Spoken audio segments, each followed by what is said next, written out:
On the Wand, love that title, by the way. Felton writes lovingly about the late Robbie Coltrane, who played Hagrid and died last week. Quote, he had a good dose of Hagrid in him. The big, friendly giant who never lost sight of what was important in life.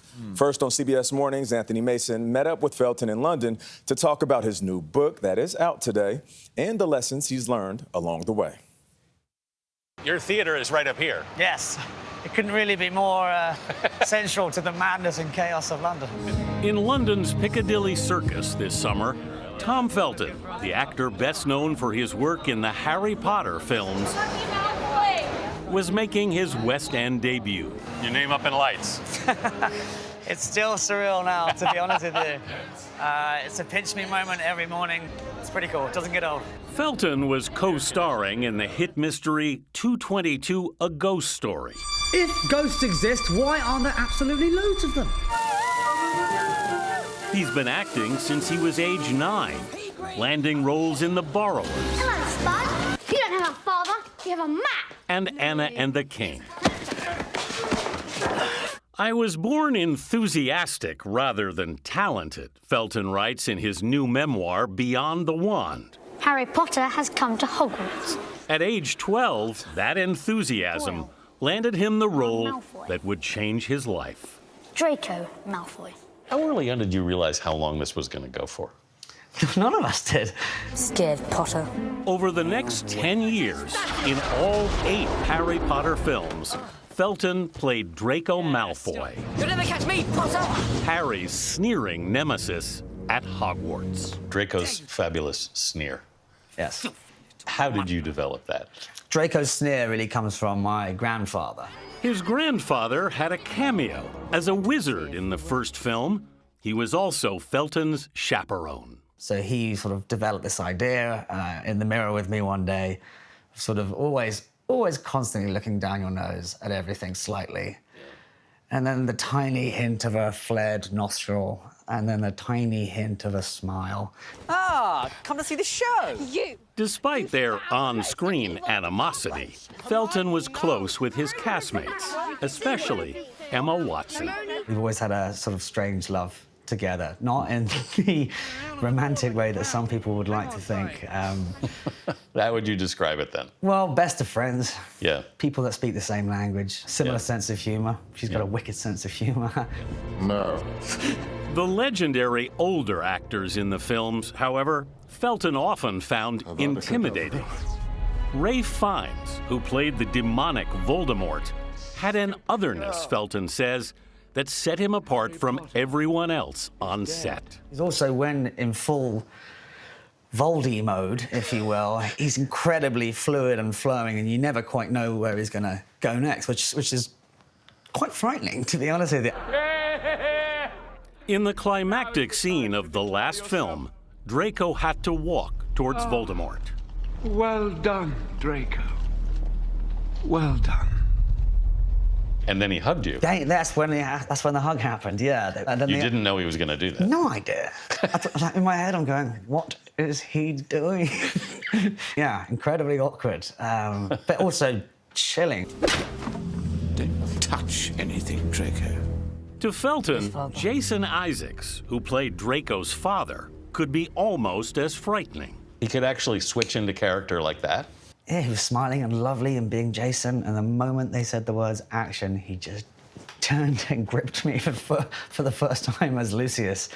And I was terrified immediately. What did I say? You still call Jason Isaacs Dad? Occasionally I do. In fact, I'm very excited. He's coming to see the play Oh, is he? tonight. Oh, wow. Yes, so he's actually flown back from filming just to see it. He's a very proud father.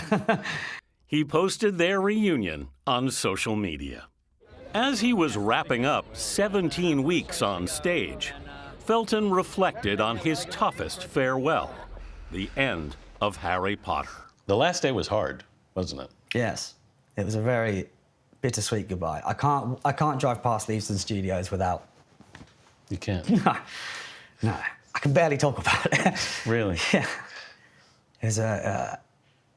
It was our second home. After a decade of playing Draco, Felton moved to Los Angeles in 2012. He loved auditioning for new roles. Don't get me wrong, you go into a panic spiral every time, but you prove to yourself that I can do this. Don't you know food when you see it? He landed parts in Rise of the Planet of the Apes and From the Rough. Is this some sort of punishment? But seduced by the LA lifestyle, he began drinking heavily. I was hiding from something, he writes in Beyond the Wand. Myself, perhaps. Friends finally staged an intervention. You were angry at that moment. Yes, I was furious at the time. My brother said sometimes you need to have a breakdown before a breakthrough happens. So the wheels needed to come off somehow, a little bit. Did you feel like the wheels had come off? In that moment, definitely, because I couldn't see really what they were talking about. But his lawyer's words would get through to him. What did he say? He said something along the lines of, Tom, I think this is the 12th intervention that I've been to, and 6 of those are dead. Don't be the 7th. Yeah. That kind of hit me. Felton agreed to go to rehab, but then one night, he broke out. You ended up just walking down the beach. Yeah, a lot clicked when I managed to get down to the water. What clicked? That I needed help, and I was willing to accept it. Tom Felton eventually returned to London, where he's been thriving. And Harry Potter is still a big part of his life. You're amazed that this is actually bigger now than it was then. It's incredible. Most fans who say hello to me or shout Draco or whatever, they weren't born when the first films were being made. Is it important for you to keep saying thank you? Yes, the Potter fan flame is not going anywhere anytime soon, and I'm the first one to celebrate that and be very grateful. Anthony, you do it again.